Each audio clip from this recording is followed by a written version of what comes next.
Alhamdulillahillazi anzala ala abdihi alkitab wa lam yaj'al lahu iwaja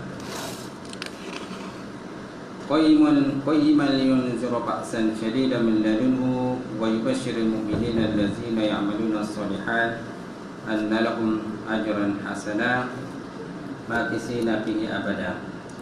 Asyhadu an la ilaha illallah wahdahu la syarika lah wa asyhadu anna Muhammadan abduhu wa rasuluh. Allahumma shalli wa sallim ala sayyidina wa nabiyina wa maulana Muhammad imamil muttaqin wa qudwatul mujahidin wa ala alihi wa sahbihi wa man da'a bi da'watihi wa sanna bi sunnatihi ila yaumil. Rabbi shrah li sadri wa yassir li amri wa hlul 'uqdatam min lisani yafqahu qawli. Subhanaka la ilma lana illa ma 'allamtana innaka antal alimul hakim. Wala haula wala quwwata illa billahil aliyyil azim. Qala Allah Subhanahu wa ta'ala fi kitabil azim ba'da auzubillahi minasyaitonir rajim. Bismillahirrahmanirrahim. Ya ayyuhallazina amanu kutiba alaikumusiyam kama kutiba alal ladzina min qablikum la'allakum tattaqun ayyaman ma'dudat. Shallallahul azim. Wa qala Nabi sallallahu alaihi wasallam man shoma Ramadan imanan wa ihtisaban ghufira lahu ma taqaddama min dhanbihi. Atau kama qala Rasulullah sallallahu alaihi wasallam. Yang mati semua para jemaah jatah puasa muslimin muslimat yang dirahmati Allah, apabila kita panjatkan diri subhanahu wa ta'ala kerana kita dapat bersama lagi malam ini. Jadi malam ini kita cerita tentang Ramadan ya. Kita Ramadan. Jadi kitab separuh tu tutuplah. Tutuplah simpan kan. Kita nak masuk Ramadan ini. Baik. Tuan-tuan dan puan muslimin muslimat berbahagia. Jadi Allah Subhanahu wa taala menyatakan Quran dalam surah Al-Baqarah ayat 183, A'udzubillahi minasyaitonir rajim. Ya ayyuhallazina amanu kutiba alaikumusiyam, wahai orang-orang yang beriman, difardukan kepada kamu itu berpuasa. Kan? Kama kutiba alal ladzina min qablikum, sebagaimana difardukan kepada umat-umat yang sebelum daripada kamu. La'allakum tattaqun, mudah-mudahan kamu bertakwa kepada Allah Subhanahu wa ta'ala. Baik, kalau kita imbas kembali kepada puasa ataupun Ramadan kan, memang masing-masing menanti kedatangan Ramadan. Jadi tak berapa lama lagi kita akan menyambut Ramadan. Dan kita selalu membaca doa, Allahumma barik lana fi Sya'ban wa balighna Ramadan, ataupun Allahumma barik lana fi Rajab wa Sya'ban wa balighna Ramadan. Ya Allah Tuhanku, kau berikanlah kepada kami ini keberkatan di bulan Rajab dan juga bulan Sya'ban, dan kau sampaikanlah kami kepada bulan Ramadan. Kita selalu membaca, dan para imam pun selalu membaca doa itu. Kenapa? Kerana Ramadan ini satu bulan yang penuh dengan keberkatan kan? Penuh dengan keberkatan, penuh dengan keindahan. Bulan dinamakan dengan pelbagai jenis nama. Antaranya ialah seperti bulan Quran, bulan Quran kan, bulan yang penuh dengan berkat, keberkatan, bulan turunnya Quran kan, kemudian bulan dibukakan pintu-pintu syurga dan ditutup pintu-pintu neraka. Pintu-pintu syurga dibuka dan ditutup pintu neraka oleh Allah Subhanahu wa ta'ala. Bulan di mana para syaitan semuanya diikat dan dibelenggu oleh Allah Subhanahu wa ta'ala. Tapi nafsu tak diikatlah, tak dibelenggu. Yang ni belenggu tu ialah syaitan, iblis, laknatullah. Okay? Kemudian bulan kesabaran. Bulan kesabaran. Kenapa? Dalam bulan Ramadan itu kita diuji dengan berbagai ujian oleh Allah Subhanahu wa ta'ala. Kalau selain Ramadan memang kita pun diuji juga, bukan makna kita tak diuji selain Ramadan. Di bulan Ramadan pun kita lagi diuji oleh Allah Subhanahu wa ta'ala. Okey. Apa lagi tuan-tuan? Bulan orang kata Jud. Jud ni maknanya bulan kemurahan. Kerana pada bulan itu masing-masing murah hati. nak menyumbang, nak menderma, nak bersedekah, dan sebagainya. Apa lagi tuan-tuan? Macam-macam ulama lah, yang terdapat pada bulan Ramadan, tuan-tuan. Baik, apakah makna Ramadan itu? Makna Ramadan itu dia berasal dari perkataan Ramadan. Ramadan ni maksudnya panas. Maksudnya panas. Kenapa dia makan panas? Kerana bulan Ramadan ni biasanya berlakunya musim panas. Dan orang Arab ni biasanya menamakan sesuatu bulan itu bersesuaian dengan suasana yang berlaku di Arab pada masa itulah. Kalau di kita tak berlaku macam tu, tak sama dengan tempat mereka lah. Kalau kita kadang-kadang panas, dia sejuk. Kadang-kadang kita sejuk, dia panas. Jadi suasananya tidak sama. Jadi para ulama pula ada yang menyatakan bahawa Ramadan itu ialah bulan kepada penghapusan dosa dan juga kesalahan. Tetapi dengan syaratlah, nak diapakan dosa dan kesalahan itu mesti ada syaratlah.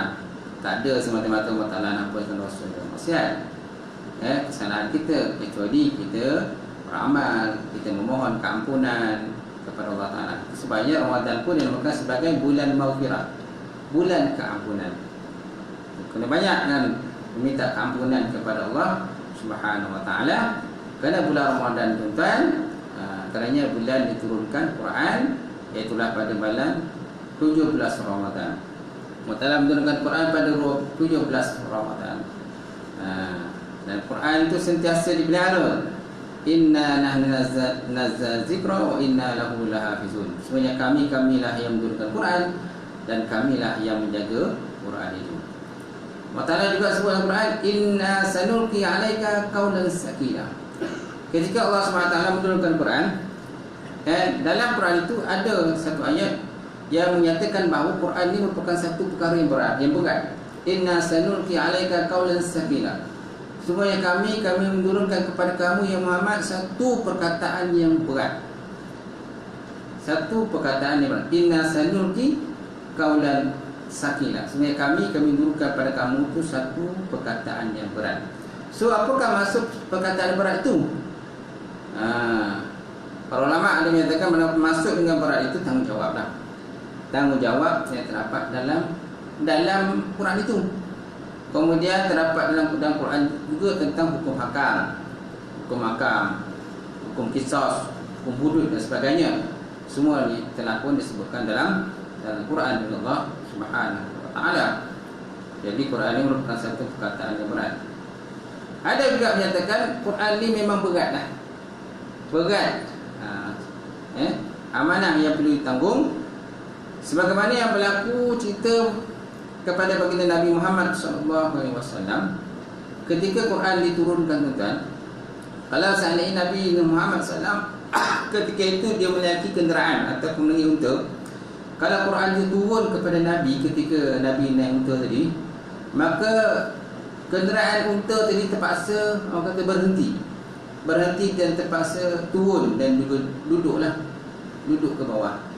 Kerana Quran turun kepada baginda Nabi Muhammad SAW. Masa itu Nabi berada di atas unta tersebut. Jadi beratnya tanggungan Quran yang tanggung oleh baginda Rasulullah SAW itu. Ada juga yang menyatakan bahawa ada seorang sahabat, satu hari dia duduk berselahan dengan baginda Rasulullah SAW, yang mana dia punya peha dia berada di bawah peha Rasulullah SAW. Tiba-tiba, tuan-tuan, apa yang berlaku? Quran turun kepada baginda Rasulullah SAW. Ketika Quran turun tadi, sahabat tadi yang mana dia punya pehanya ditindih oleh baginda Rasulullah, dia merasakan bahawa pehanya seperti nak patah dia. Peha seperti nak patah. Beratnya tanggungan Quran yang tanggung oleh baginda Rasulullah SAW. Itulah kelebihan Quran ini. Kemudian ada pula yang mengatakan bahawa pernah terjadi fitnah yang berlaku kepada Sayyidatina Aisyah radhiyallahu taala anha, di mana Sayyidatina Aisyah telah pun difitnah ketika dalam satu peperangan Sayyidatina Aisyah telah pun tercicir dalam perjalanan balik ke Madinah. Tercicir kerana apa? Tercicir kerana dia punya kalung itu terjatuh ketika dia buang air. Kemudian dia bila dia menyadari bahawa kalungnya terjatuh, maka dia pergi cari. Bila dia cari kalung tadi, kan, dan dia jumpa kalung itu, kemudian dia nak balik semula kepada kenderaan unta dia. Tiba-tiba dapati bahawa kenderaan dia dah tak ada dah. Nabi dengan para sahabat semua telah bergerak balik ke Madinah. Jadi tinggallah Madinah tinggallah Aisyah terkutak-kanting. Tak tahu mana nak pergi. Maka tiba-tiba datanglah ada seorang laki-laki bernama Safwan, sahabat Rasulullah sallallahu alaihi wasallam. Safwan ni biasanya memang dia last kali. Kenapa dia last kali, tuan-tuan? Kerana biasanya dia ditugaskan untuk mengambil mana-mana barang-barang yang tercicir daripada rumungan. Kalau ada barang tercicir daripada rumungan Nabi tadi, maka dialah tugasnya untuk memungut barang tadi dan bawa balik ke Madinah. Jadi dapati masa itu dia terserempak dengan Sayyidatina Aisyah radhiyallahu ta'ala. Dan dia tahu tu Aisyah, dia kenal Aisyah masa tu, dan dia pernahlah berjumpa dengan Aisyah ini masa Aisyah belum diturunkan tentang ayat berkenaan hijab, supaya ditutup muka masa tu. Dan dia kenal Aisyah, dan dia kata, Masya Allah, dia kata, ini isteri baginda Rasulullah sallallahu alaihi wasallam, apa yang berlaku? Maka Aisyah pun ceritakan apa yang berlaku. Kemudian dia menumpahkan Aisyah dengan salah satu daripada unta dia. Dia ada dua unta, tuan-tuan. Satu unta yang dia naik dan satu lagi dia bagi pada Sayyidatina Aisyah. Dan mereka baliklah ke Madinah. Sampai di Madinah, tuan-tuan, maka berlakulah fitnah di kalangan orang munafik. Jadi mereka menuduh Aisyah dan juga Safwan ni telah melakukan perkara yang sumbang, perkara keji, perkara yang maksiat lah, maknanya kemungkinan mungkin tahap pada perzinaan dia, kan, sampai begitu tahap sekali lah fitnahnya kepada isteri baginda Rasulullah sallallahu alaihi wasallam. Sehinggalah, tuan-tuan, turunnya ayat Quran yang membersihkan Sayyidatina Aisyah. Ketika ayat Quran itu turun, tuan-tuan, masa itu musim dingin, bukan musim panas. Bila ayat Quran tadi, tuan-tuan, apa yang berlaku pada Nabi? Berpeluh dahi baginda Rasulullah SAW ketika menerima turunnya Quran itu kepada baginda Rasulullah. Nak menyatakan pada kita tentang beratnya Quran yang ditanggung oleh baginda Rasulullah SAW. Inna sanulqi alaika qaulan saqila. Sungguhnya kami turunkan kepada kamu satu perkataan ataupun amanah yang berat yang perlu kamu tanggung. Jadi masa itu musim dingin. Sepatutnya kalau musim dingin tak berlakulah orang kata peluh kepada dahi baginda Rasulullah. Tetapi yang berlaku, dahi baginda Rasulullah berpeluh disebabkan oleh, kan, Quran yang turun tadi. Nampak tak? Jadi Ramadan ni merupakan salah satunya lah bulan Quran, bulan diturunkan Quran. So banyak-banyaklah kita membaca Quran pada bulan Ramadan yang mulia ini. Kalau kita tak tahu baca Quran, naklah kita belajar. Walaupun mengangkat-angkat, belajar. Nabi SAW pernah bersabda, barang siapa yang baca Quran dalam keadaan dia lancar baca Quran tadi, mereka merupakan seperti di akhirat besok mereka akan bersama malaikat kiramal bararah. Nama malaikat itu kiramal bararah, nama dia. Mereka akan bersama-sama dengan malaikat tadi. Barang siapa yang baca Quran sedangkan dia tidak lancar baca Quran, dalam keadaan dia takak-kak, mengangkat-angkat baca Quran, tersangkut-sangkut, yang panjang jadi pendek, pendek jadi panjang, yang berdengung tak berdengung, yang berdengung tak didengungkan, yang tebal jadi nipis, yang takhim jadi nipis pula, tebal jadi nipis, yang pendek jadi panjang. Okay? Yang idgham tak diidghamkan, patut diidghamkan, idgham aguna, kan, dia jadikan idgham bila guna. Yang ikhfa tak diikhfakan, dia jadikan izhar pula. Kau pandainya kau. Jadi dia tak lancar lah Quran, tak lancar, tersangkut-sangkut baca Quran, tak. Jadi orang ini, tuan, kata Nabi Muhammad SAW, mereka mendapat dua ganjaran pahala di atas kata usaha mereka tadi untuk memahami Quran, untuk membaca Quran. Itu sebabnya tuan, itu sebabnya kita digalakkan supaya kita belajar Quran ni sejak daripada muda lagi. Jangan kita dah tunggu usia kita dah tua, dah menjangkau kepada umur yang senja baru kita nak mendalami Quran. Kan? Pepatah ada menyatakan bahawa barang siapa yang belajar Quran ataupun belajar tentang agama ini pada usianya masih muda, mereka diperbangkan seperti orang yang menulis di atas batu.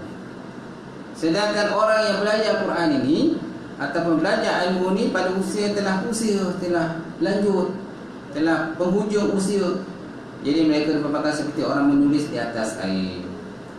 Menulis di atas air. Macam mana tuan-tuan? Kalau menulis di atas batu dengan batu air, beza tak? Tentu beza.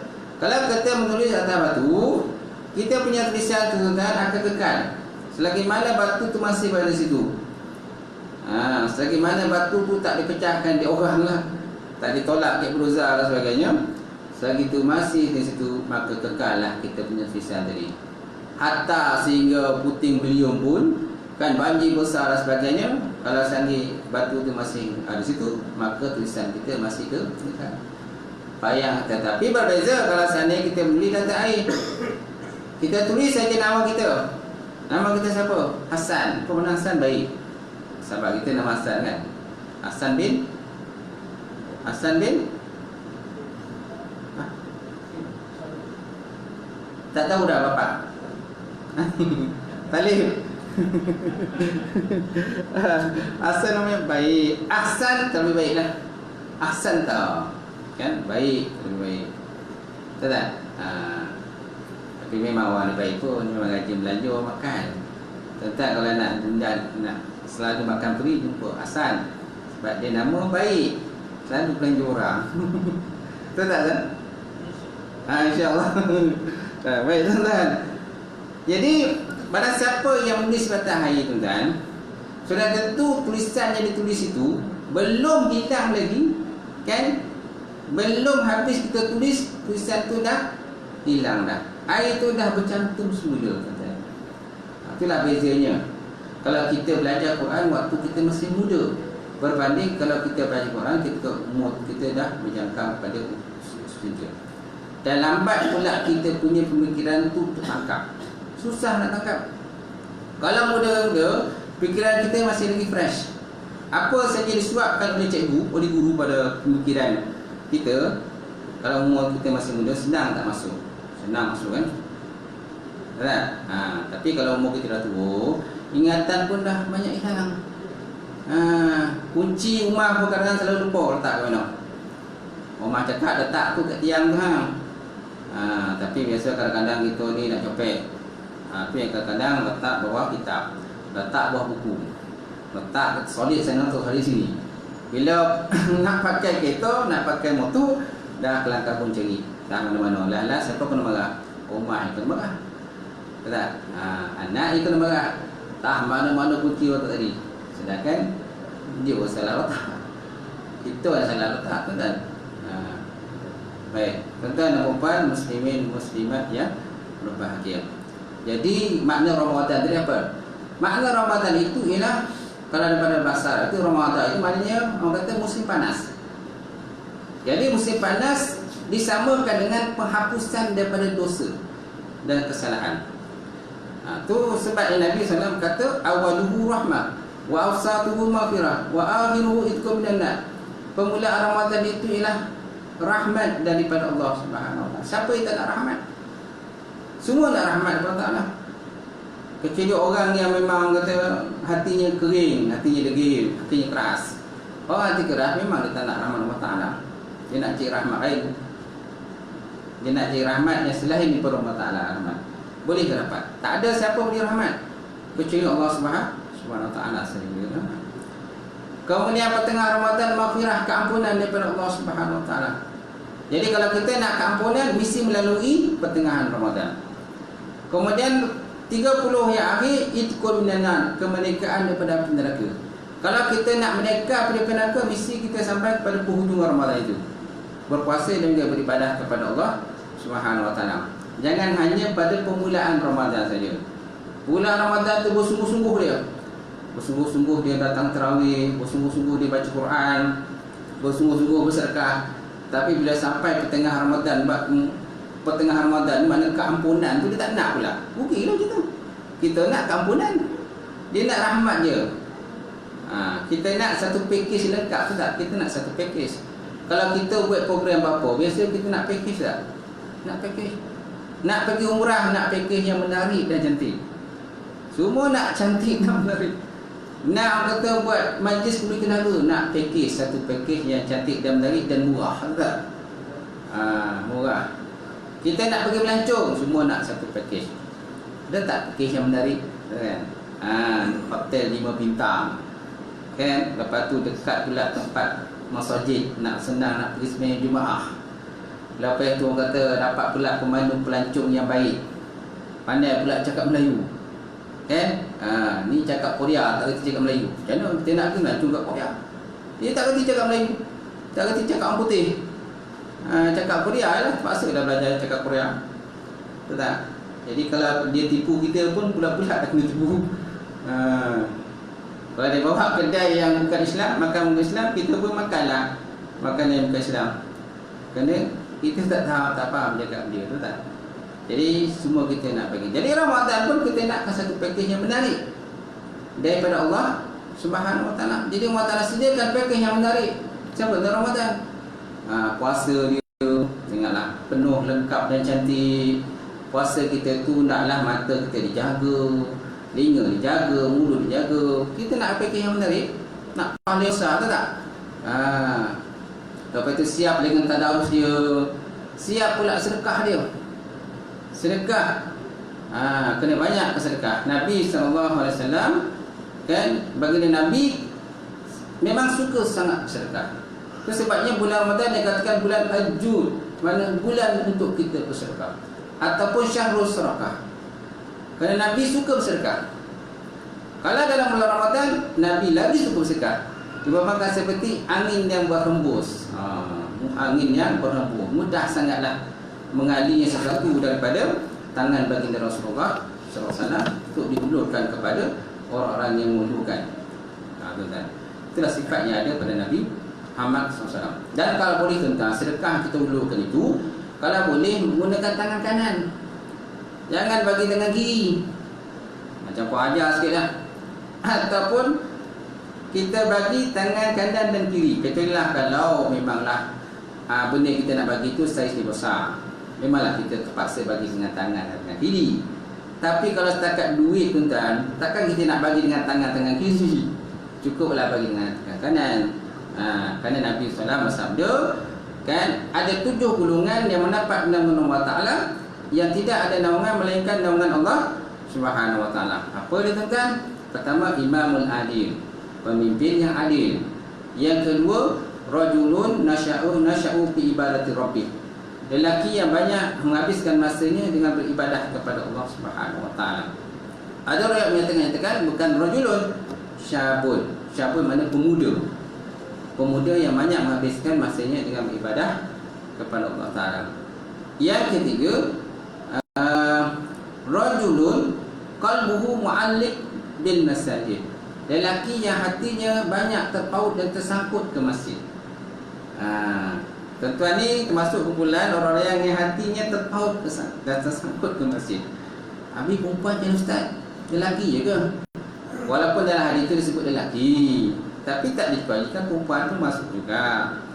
Sama juga dengan ayat ya ayyuhallazina amanu kutiba alaikumusiyam. Kutiba alaikumusiyam, difardukan kepada kamu berpuasa. Dalam itu, dalam perkataan itu, dalam ayat itu terdapatnya ganti nama diri untuk kum. Kum ni biasa untuk lelaki. Ya ayyuhallazina amanu kutiba alaikumusiyam. Kumusiyam, difardukan pada kamu itu berpuasa. Kalau ikut pada kum ini biasanya untuk lelaki, bukan untuk perempuan. Betul tak? Tapi ulama tafsir menyatakan bahawa kalimat kum ini dia bukan saja untuk lelaki tetapi untuk perempuan. Walaupun disebut itu lelaki saja. Habis kalau lelaki saja, lelaki lah puasa, perempuan tak payah puasa lah. Tak ada pun ayat menyatakan perempuan puasa. Disebut kutiba alaikumussyam, dipatukan pada kamu berpuasa kan. Habis dia perempuan tak ada kan? Perempuan termasuk juga kata ulama. Walaupun disebutkan lelaki. Tahu tak? Sama juga dengan hadis, ya ma'asyaril sabab, wahai pemuda, man istata'ankum minkum ba'ah falyatazawwaj fa innahu aghadul basar wa aslul farji fa in lam yastati' fa ala bisawm fa inna lahu wija. Kalau sebutlah hadis itu tuan, wahai pemuda, barang siapa di kalangan kamu itu mampu untuk berkahwin, maka hendaklah berkahwin. Nampak? Kerana dengan berkahwin tadi akan terpelihara pandangan mata dia, terpelihara dia punya kemaluan dia. Maka pada siapa yang tidak mampu berkahwin, maka hendaklah dia berpuasa, saum, puasa. Nampak tak? Ada kaitan dengan puasa kan? Sebab kita bincang puasa kan. Fa inna lahu wija. Kerana puasa itu merupakan perisai, kata Rasulullah SAW. Dalam hadis itu dia tak sebut pun tentang perempuan. Dia tak sebut pun kata golongan remaja perempuan, dia tak sebut. Tapi dia sebut syabab, pemuda. Habis perempuan je lah. Jadi sebenarnya perempuan pun termasuk juga. Siapa yang mampu kahwin, kahwinlah. Tapi lebih kepada golongan lelaki lah. Kerana tanggungjawab ni lebih kepada kumpulan lelaki berbanding dengan kumpulan perempuan. Yang meminang ni biasanya lelaki. Jarang perempuan meminang lelaki, tapi ada juga perempuan meminang lelaki. Malah Nabi juga dipinang oleh Siti Khadijah. Nampak? Nabi masa tu umur dia muda lagi, 25 tahun. Siti Khadijah umur 40 tahun. Siti Khadijah telah pun jatuh hati kan? Cinta pandang pertama tak? Tahu tak? Cinta pandang pertama lah kepada Rasulullah SAW. Maka Siti Khadijah malu nak nyatakan hasrat dia direct kepada Rasulullah. Maka dia beritahu bapa saudara dia Rasulullah, dan pergilah meminang Rasulullah SAW. Kalau Hasan ada orang minang jatuh macam Hasan, wah sono senyum kan. Ada orang datang minang kan, umpan cakap ada orang. Tu umpan cakap tak. Baik, tuan-tuan umpan muslimin dan musliman yang berbahagia. Jadi dalam hadis tadi, 7 tadi kan, ada 7 golongan mendapat nama Allah dan naungan melainkan Allah Ta'ala. Pertama, imam yang adil. Yang kedua, pemuda yang berikan masa beribadah kepada Allah. Yang ketiga, lelaki yang tersangkut selalu kepada masjid ataupun rumah Allah Ta'ala. Yang keempat, rajulani tahabba fillah ijtama'a ali wa iftaraqa ali. 2 orang lelaki yang berjumpa dan berpisah kerana Allah Ta'ala. Yang keempat. Yang kelima, rajulun iza da'athu imra'atun zatu mansibin wa jamalin ila nafsiha faqala inni akhafullaha rabbul alamin. Lelaki apabila diseru ataupun dirayu olehnya mana-mana perempuan yang hartawan, yang cantik rupawan, mengajak dia melakukan benda-benda yang mungkar, maksiat kepada Allah Ta'ala, berzina betul dia, maka dia kata inni akhafullaha rabbul alamin, aku takut kepada Tuhan sekalian alam. Itu yang kelima. Yang keenam, lelaki keenam ialah lelaki yang bersedekah dengan menggunakan tangan kanannya hatta la ta'lama shimalu ma yunfiqu yaminu, sehingga tangan kiri tak tahu. Apa yang tangan kiri tadi? Lelaki yang bersedekah menggunakan tangan kanan sehingga tangan kiri tak tahu. Kecuali lah hadiah tu besar lah. Hadiah satu kipas, satu kereta, kita nak satu kereta ni, kita nak sedekahkan kat surau ni. Satu kereta jenazah, van jenazah kan? Satu van jenazah, tuan-tuan nak sedekahkan surau ni. Sialah surau ni tak ada van jenazah. Takkan tuan nak bagi sebelah tangan je. Mestilah bagi dua belah tangan tu. Kalau boleh kaki pun nak ulur sekali lah. Tapi kita jangan buat itu menunjuk-nunjuk kepada orang lain. Jangan kita sibuk mengungkitkan sesuatu benda yang kita dah sedekahkan kepada orang lain. Berkenaan dengan sedekah mendatangkan dan ada satu hadis, saya tak pasti riwayat pada siapa, memang ada satu hadis dalam kitab, salah satu kitab berkenaan kelebihan Ramadan, diriwayatkan bahawa tuan-tuan, ketika Allah Ta'ala mencipta langit dan bumi kan, maka berlakulah kegoncangan kepada ketika Allah Ta'ala mencipta bumi lah, tiba-tiba berlakulah kegoncangan kepada bumi. Maka sebab itu Allah Ta'ala menciptakan gunung. Maka gunung itu jadikan pasak kepada bumi. Maka bumi tadi pun tidak goncang lah. Pada permulaan dia goncang. Asal diciptanya bumi itu dia bergoncang. Masa itu gunung tak ada lagi. Maka Allah Ta'ala mencipta gunung, letakkan sebagai pasak kepada bumi.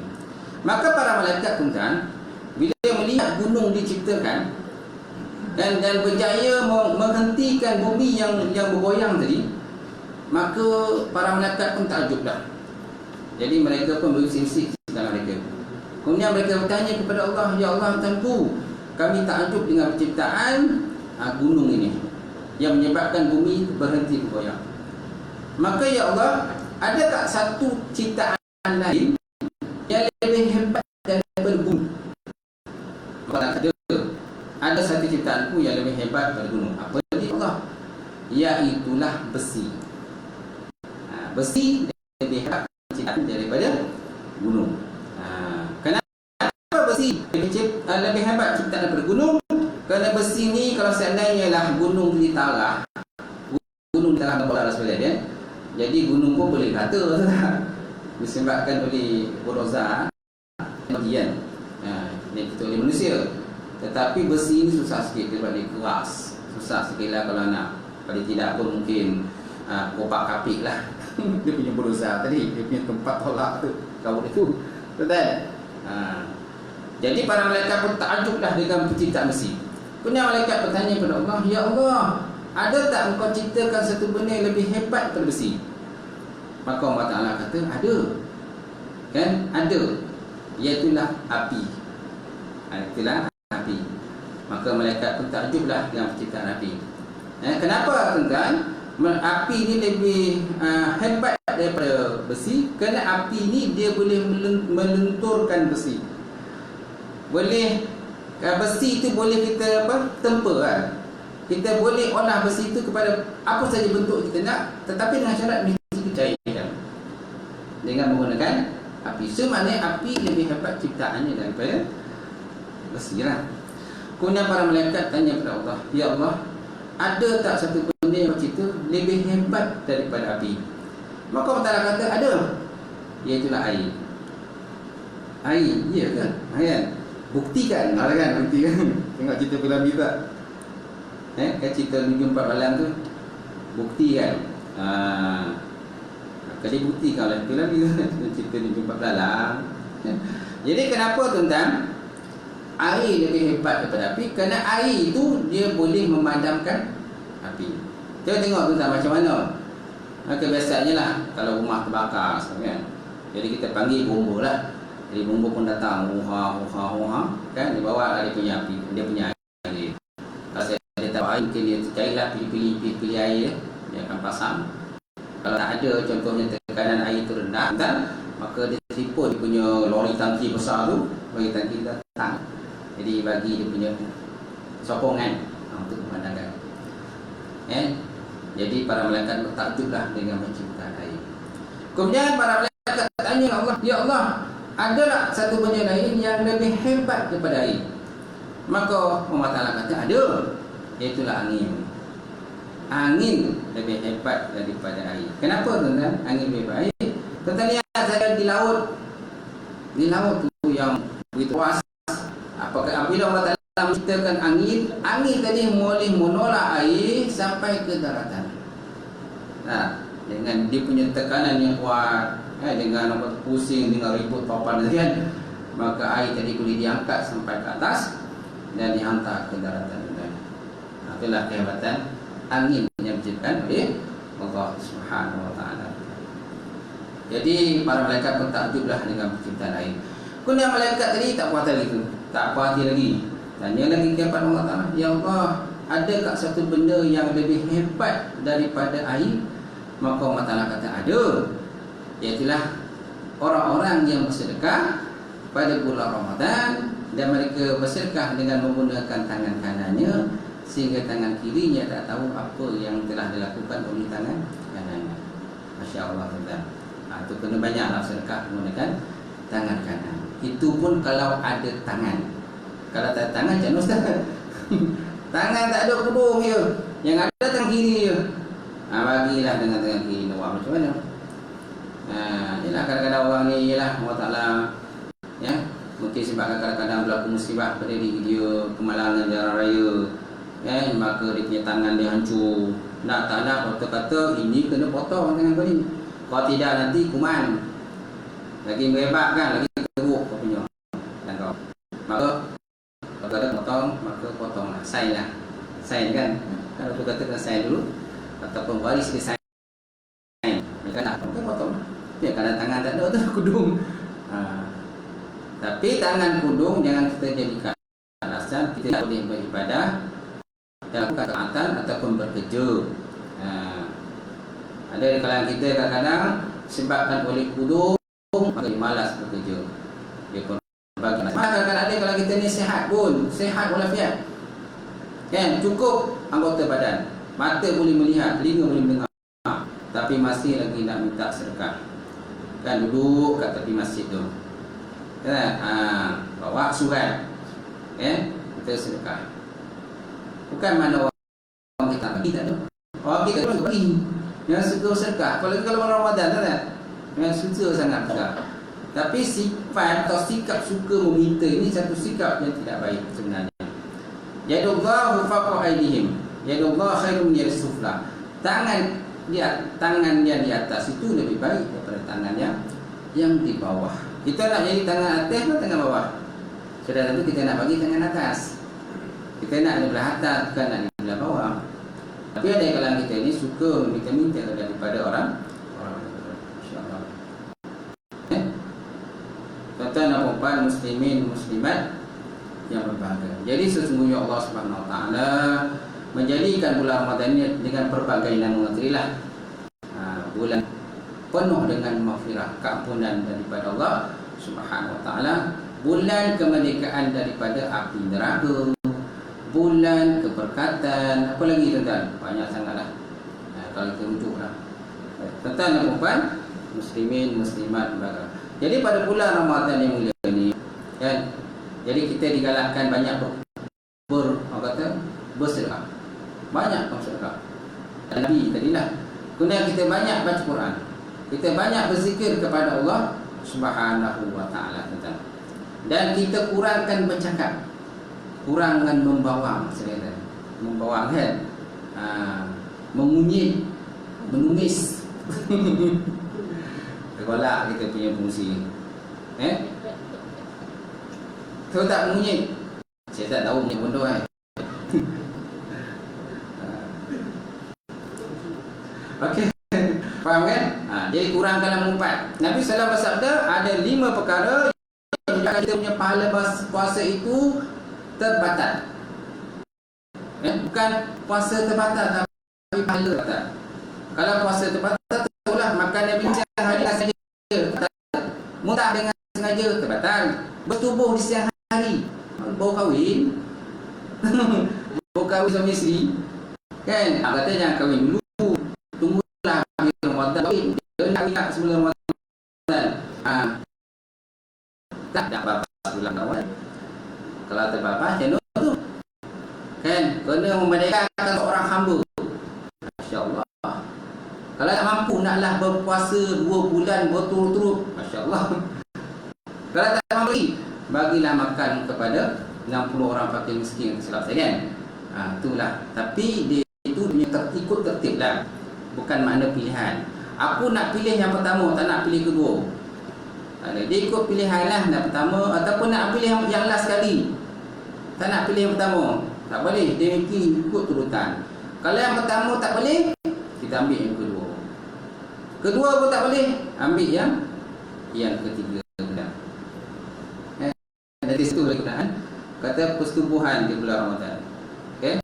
Apalagi perkara membatalkan puasa tunggal. Memasukkan satu kepada rongga terbuka, maka batallah puasa kita. Keluar haid dan nifas pada perempuan kan, maka batallah puasa. Okay? Bercakap-cakap bulan Ramadan batal tak puasa? Tak batal puasa. Cuma pahala puasa tu kadang boleh terbatal. Sebab Nabi sallallahu alaihi wasallam ada 5 perkara yang mana pahala puasa boleh terbatal. Yang pertama al-kazib, cakap bohong. Yang kedua al-ghibah, mengumpat. Bang tadi mengumpat tu. Okey. Yang ketiga mengadu domba. Belakang orang dapat api sebenarnya. Yang ketiga yamin rumah, sumpah bohong. Dia bersumpah wallahi wabillahi wa tallahi masyaallah wabillah. Tapi sebenarnya bohong tak. Garut je. Cakap lidah, kat mulut kat main wallahi masyaallah. Tapi bohong, menipu. Ada dekat macam tu kan. Dan yang kelima an-nazru bisyahwatin, mendidik atau memandang sesuatu dengan penuh syahwat. Nafsu. Kan merangsang dia punya nafsu dia. Ini semuanya boleh membatalkan akan kita punya pahala puasa kita di bulan Ramadan. Jadi konek lah kita boleh puasa. Kena jaga tu. Kan menjaga kita. Kurangkan cakap lah, bukan tak boleh cakap. Kalau cakap langsung menyimpang. Kalau ada yang cara puasa mereka tak cakap. Senyap saja. Cara mereka puasa, mereka tak bercakap walaupun sebatah pun. Ini nak menyatakan bahawa mereka itu berpuasa. Tapi kita umat Nabi ni, Muhammad ni, masih kita lagi boleh bercakap lagi. Nabi tak kata haram bercakap kerana kamu berpuasa, tak ada. Boleh bercakap dengan isteri kita, dengan anak-anak kita, dengan sahabat kita, dengan kawan kita boleh bercakap. Tapi dengan cara cakap-cakap itu tidak benda yang lawa-lawa lah, benda haram, yang boleh membatalkan pahala puasa kita. Dan bulan Ramadan kita boleh tidur. Dan banyak tidur, okeylah. Boleh tidur. Sampai tidur kadang-kadang kita terlajak pula. Zuhur tak ke mana, asar pun tak ke mana. Daripada lopeh, orang kata dia apa tu, semayang duha tu. Ada semayang duha tu kan. Sebab bulan Ramadan semayang duha, sebelum tak pernah semayang duha. Masuk Ramadan sebab 12 rakaat tuan di semayang duha. Lepas tu dia tidur. Tidur punya tidur dah terlajak sampai ke maghrib tuan. Zuhur tak ke mana, asar tak ke mana. Tak boleh lah macam tu kan. Zuhur kena bangun, asar kena bangun. Duha tu sunat saja. Kalau kita lazimkan lagi elok, umrah kita. Malahan Nabi juga kata siapa yang selalu semayang duha, Allah Ta'ala buat dia satu mahligai yang surga. Dapat satu mahligai surga. Kenapa? Lazimkan semayang sunat duha. Dan banyakkan baca doa. Allahumma inna duha'uka wa baha'uka wa jamaluka wa quwwatuka wa qudratuka wa ismatuka. Allahumma in kana rizqi fis sama' fa'anzilhu wa in kana fil ardi fa'akhrijhu wa in kana musidan fayasirhu wa in kana haraman fatahhirhu. Kan bihaqi duha'uka wa baha'uka wa jamaluka wa qudratuka wa ismatuka a'tini ma'ataita min ibadika salihin. Itu doa yang kita baca kan bila kita selesai daripada sembahyang sunat duha. Minta kita murahkan rezeki. Dalam murahkan rezeki kita dalam kehidupan kita setiap hari. Kemudian berkenaan dengan tubuh di siang hari. Ada seorang sahabat kan ketika Nabi SAW menyatakan berkenaan perkara tadi, satu hari ada seorang lelaki datang jumpa Nabi. Ya Rasulullah, musibah aku kena musibah Rasulullah. Celaka aku ya Rasulullah. Jadi Nabi tanya dengan sahabat tadi, kenapa kau kena ni? Apa kena kau? Maka sahabat tadi, aku telah bersetubuh dengan isteriku di siang hari pada bulan Ramadan. Yo kau kan gitu kan. Setelah itulah, yo kau tak kerja apa ni? Ya, kan dia dah cakap jangan buat, jangan nikah dan nak Ramadan. Nak juga nikah, betul. Okey. Baik. Jadi Nabi SAW, betulkah benda itu berlaku? Betul ya Rasulullah. Kalau macam tu kamu kena bayar kifarah. Yang pertama, memerdekakan seorang hamba. Maka lagi kata, saya tak mampu ya Rasulullah. Tak mampu nak berdekakan seorang hamba. Aku ni miskin ya Rasulullah, duit tak ada. Kalau macam tu, kamu kena puasa 2 bulan berturut-turut. Masya Allah tuan-tuan. Saya pun tak mampu ya tuan. 2 bulan, sebulan pun hongeh tuan. Nak menghabis bulan setiap hari tu kira. Berapa hari dah? Kosong 5 bulan lagi. 5 boleh lagi. Ya Allah, lama lagi. Kan? Berapa hari dah? 20 hari. Dah lagi 10 hari lagi. Dah menurun dah tu. Kalau time 15 hari ke bawah tu menaik macam mendaki gunung tu kan. Dah 5 boleh tu. Kedepan tu dah menurun tu. Oh, senang sikit lah. Biasa tak macam tu tuan-tuan? Biasa kan? Sonok kita tuan-tuan bila Ramadan ni. Mengira hari, menghitung hari tuan-tuan bila Ramadan. Macam nak kahwin lah, menghitung hari. Ramadan je dia. Menghitung hari bila nak raya ni. Oh, pagi nak raya ni. Baju raya beli belum? Kasut raya dah beli belum? Ni anak-anak ni macam ni baju dah beli belum? Tahun ni macam kita nak satu pattern pun satu warna. Tema kita raya ni apa?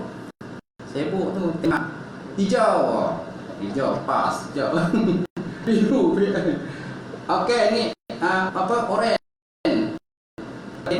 Mana kan? Oh dia oren dia. Kadang orang ikut parti dia. Ni bukan nak cerita apa tak ada, tapi pesen orang nak raya macam tu lah. Ikut dia punya tu. Ikut punya parti dia. Apa parti dia sokong tu. Itulah dia punya tema baju dia. Tapi ada orang kadang tak kisah pun. Yang belang-belang pun dia. Campur-campur anak-anak. Ini apa? Ni hijau. Ini baju apa? Biru. Apa ni? Coklat. Ni merah. Semua ada dalam satu keluarga. Semua ada. Masya Allah tuan-tuan. Mula tuan ikut pada kemampuan masing-masing. Jadi tuan lelaki tadi, ya Rasulullah, puasa 20 bulan tak boleh, aku tak sanggup. Kalau macam tu, kau kena bagi makan kepada fakir miskin. 60 orang fakir miskin. Pergi cari. Ya Rasulullah. Nabi pun tuan, ya Rasulullah, saya tak ada benda nak bagi ni. Maka Nabi kata, ya Allah tak boleh, saya pun susah ya Rasulullah. Kali sepagi makan pergi. Tak mampu saya nak bagi fakir miskin makan. Maka Nabi SAW masuk dalam rumah dia. Nabi mengambil satu guni kurma. Satu guni kurma dan dibawa dan ditunjukkan, dibawa diberikan kepada lelaki tadi. Nah, kau ambil dah, kau pergilah cari fakir miskin, kau pergilah sekarang.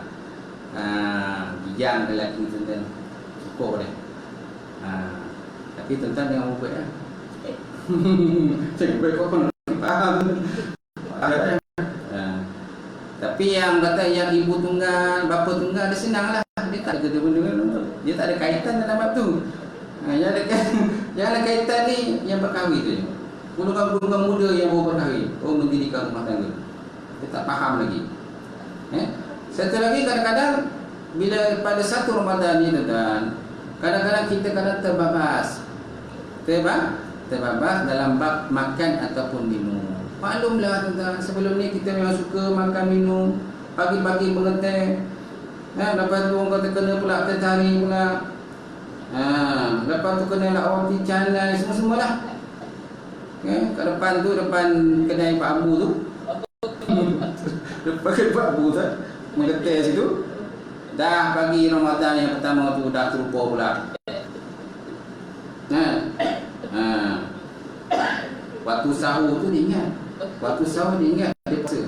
Tapi bila habis je, lepas sembahyang subuh, dia pergi tidur pula. Lepas tu pukul 8 pagi dia dah terjaga. Dia pun terbangun, dah terlupa dia. Dia terlupa dia puasa. Dia buka peris. Dalam peris tu siap komplit semua dia. Kan dengan air fresh orange. Dia ada kemudian apa lagi? Dengan dia punya kuih cat lingkung dia semua ada. Dia punya apa ni? Puding tu kan. Puding yang ada apa tu? Yang ada susu dalam kan. Yang buah tu kan. Sedap tu. Semua ada dalam tu. Omah pun nak tidur lah, tak ada lah masa tu. Dia petalan semua. Dah konyak, cendawa semua. Lepas tu Omah balik tengok dah ada pula bokeh dekat bibir dah. Dah basah ayo. Ni apa yang makan tadi? Alah ni. Ya puding tadi lah. Ada tengah pedas semua. Lah abang tak puasa apa? Ya apa? Dah terlupa dah. Masya Allah. Ini terlupa tak apa, terlupa. Jangan buat lupa. Banyak orang kadang-kadang buat lupa. Dengan alasan dia kata dengan alasan dia penat letih, kan? Maka dia pun makan dan minum. Tapi dia sengaja sebenarnya. Dia mempelekehkan hukum Allah Subhanahu wa taala. Puasa ni diwajibkan, siapa saja telah balik dan berakal maka wajib dia berpuasa. Yang tak wajib puasa ni orang yang belum balik dan berakal, ataupun orang pergi musafir jauh, kan, lebih daripada 2 marhalah musafir jauh. Malah kadang-kadang tuan, ada orang kadang-kadang lebih berdua masih lagi puasa lagi. Masih puasa lagi. Malah ada kalangan kita ni kadang kerja berat tuan, angkat batu, buat rumah, masih lagi berpuasa. Nampak tak? Walaupun ada sebagian ulama dia kata kerja berat ni boleh kita berbuka, ada yang mengatakan itu. Tapi bagi saya, kalau kita mampu puasa lah. Apalagi kalau kita kerja ringan, bukan berat, kerja dia ringan saja. Tapi buat alasan dia kata berat, tak larat lah, aku pun buka lah. Nampak tak? Satu hari dah tak buka, dan satu hari tak puasa macam mana? Apalagi kalau banyak hari dia tak puasa. Nabi SAW bersabda, bagi orang berpuasa itu 2 kegembiraan. Betul? Farhatani, 2 kegembiraan bagi orang puasa. Apa kegembiraan itu kan? Kegembiraan pertama ialah apabila dia berbuka. Itu kegembiraan pertama. Kegembiraan kedua ialah apabila ila liqa'i rabbih, apabila dia berjumpa dengan Allah Subhanahu wa taala besok di akhirat. Kita nak tak kegembiraan tu? Kalau kita rasa kita beriman pada Allah, kita nak kegembiraan itu. Kan suka kita. Bagi orang yang tak nak kegembiraan tu, dia nak kegembiraan yang cepat. Kita nak kegembiraan sampai limit je. Waktu berbuka, masuk aja kata rawatan, masuk aja terbenam matahari, maka kita pun bersegeralah ta'jil fitri, segeralah berbuka. Kan, itu perkara yang disunahkan oleh Rasulullah SAW. Kalau kita dah berbuka awal, pukul 10 dah buka, apa kegembiraan terdapat? Tak ada kegembiraan, kan?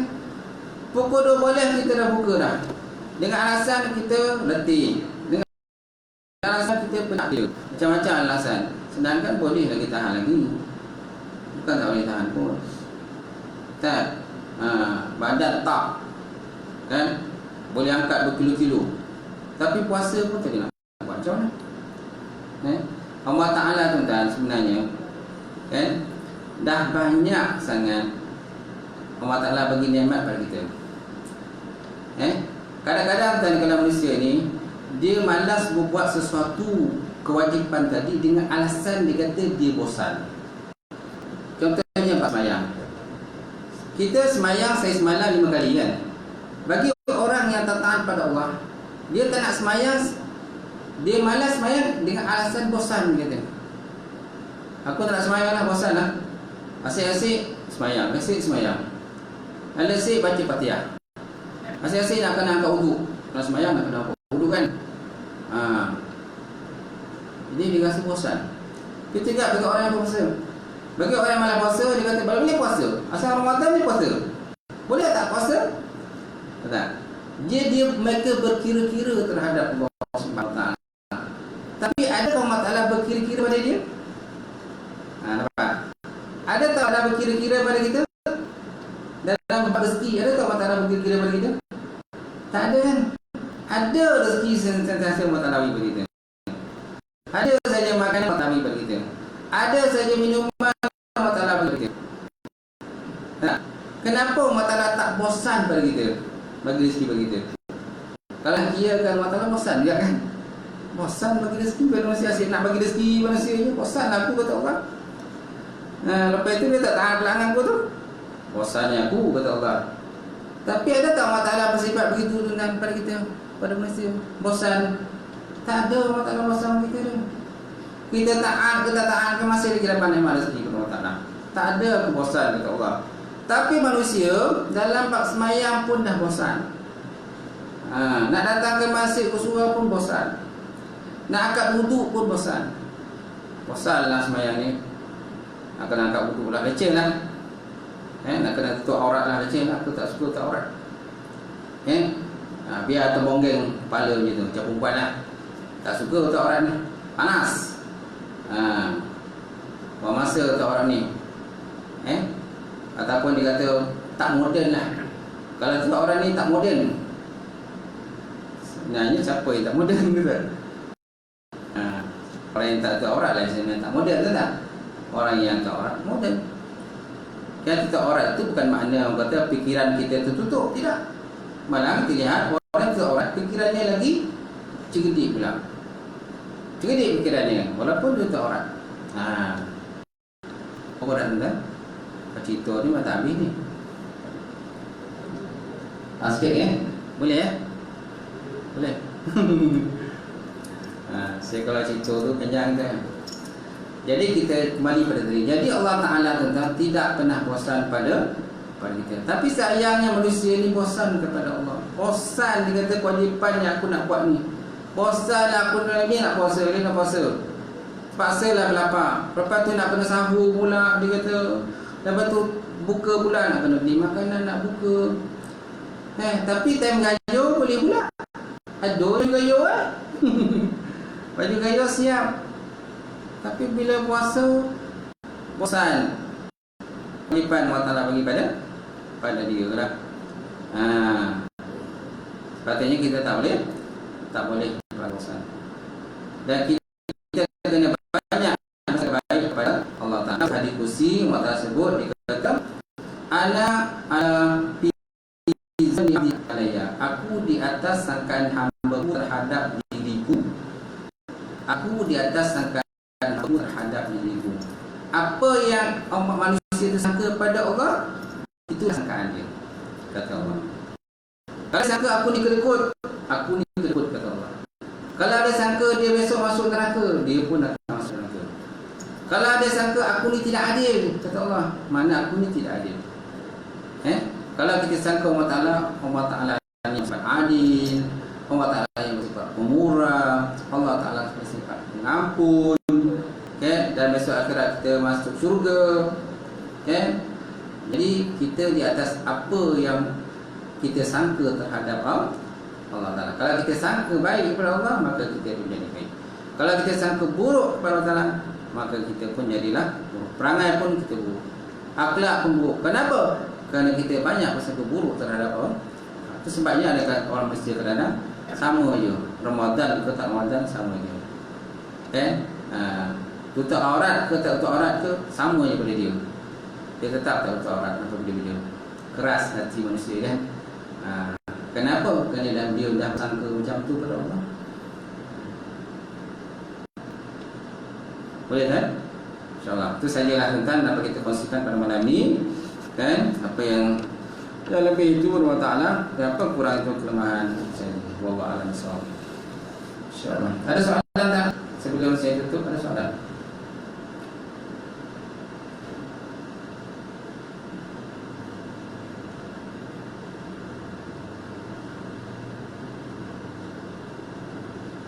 Tak ada ya? Musliman? Tak ada.